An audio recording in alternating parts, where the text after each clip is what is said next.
All right, let's jump right into this high-octane explainer. If you're gearing up for the Florida Real Estate Sales Associate exam, yeah, the FREC I, you are exactly where you need to be. We're going to make absolutely sure you crush one of the most notoriously tricky, highly tested sections of the whole thing, escrow and trust accounts. Because let's be real, you do not want to see that fail on your Pearson VUE score report. The real estate brokerage activities and procedures section is heavily weighted. They love testing your knowledge of escrow deadlines, trust funds, and settlement procedures here. And honestly, the specific numbers trip everyone up. But not you, not today. We're going to drill these exact rules into your memory so you walk into that testing center feeling unstoppable. Here's our roadmap for the escrow section today.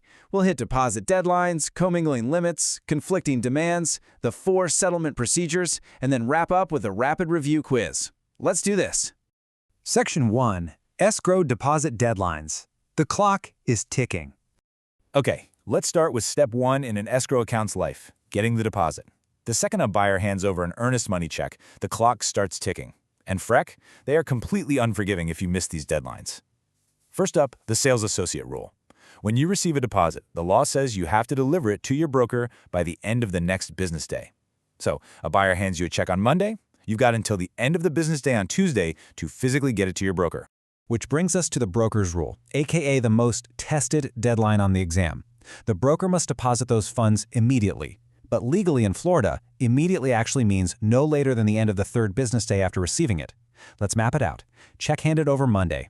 Tuesday is day 1, that's your deadline. Wednesday is day 2, Thursday is day 3. The broker must have that money in the bank by the end of Thursday. And remember, weekends and legal holidays absolutely do not count. Section 2, escrow account commingling limits. Don't mix it up.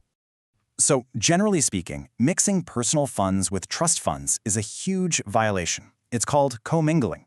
But brokers are allowed to keep a small, very specific amount of their own money in these accounts just to keep them open and cover bank fees. Now, do not let the exam trick you here. They love testing if you know the massive difference between a sales escrow account and a property management escrow account. Always read the question carefully to see which one they're talking about. For a standard sales escrow account, a broker is strictly limited to keeping up to $1,000 of personal or brokerage funds in there. Not a single penny more. Over $1,000, that's commingling. But look at how much this jumps. For a property management escrow account, that limit increases to $5,000. Why? Because property management accounts usually see way more transaction volume, minor repairs, maintenance fees, so the state gives them a larger cushion. Just drill this in. $1,000 for sales, $5,000 for property management. Section 3. Conflicting demands and deadlines. When deals go bad.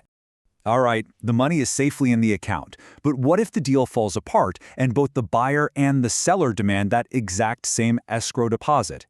This is called conflicting demands, and it kicks off a totally new, highly specific set of deadlines for the broker. Memorize this timeline. From the date of the last demand, the broker has exactly 15 business days to notify FREC in writing. Then they have a total of 30 business days from that last demand to officially institute a settlement procedure. Again, 15 business days to notify, 30 business days to institute. Section 4. 4 escrow settlement procedures. The escape routes. Once you hit that 30 business day deadline, the broker can't just sit on the money forever. They have to use one of 4 specific escape routes authorized by Chapter 475. You can remember these with the acronym MALE. First, an escrow disbursement order, or EDO. This is asking the commission to decide who gets the money. Second, arbitration. A neutral third party makes a binding decision, but this requires everyone's written consent. Third, mediation. This is a non-binding negotiation, also needing written consent. And watch out, the test might ask this. If you choose mediation, it has to be successfully completed within 90 days. If not, pick another route. And fourth, litigation, which means going to court through a bill of interpleader or a declarative judgment. Section 5. Rapid Review Exam Quiz. Let's test your knowledge. Okay, we've covered the life cycle and the critical numbers. Now let's treat this explainer like a premium last-minute cram session. I'll ask a question, you take a second to think, and we'll see what you retained. Question 1. What is the broker's exact deadline to deposit escrow funds? Lock in your answer. It's the end of the 3rd business day. The logic here is that sales associates get until the end of the next business day, giving the broker 2 additional days to get it to the bank. And again, weekends and holidays do not count. Question 2. What is the personal funds commingling limit for a property management escrow account? Read carefully, property management, not sales. It is $5,000. If you guessed 1,000, you fell for the classic trap.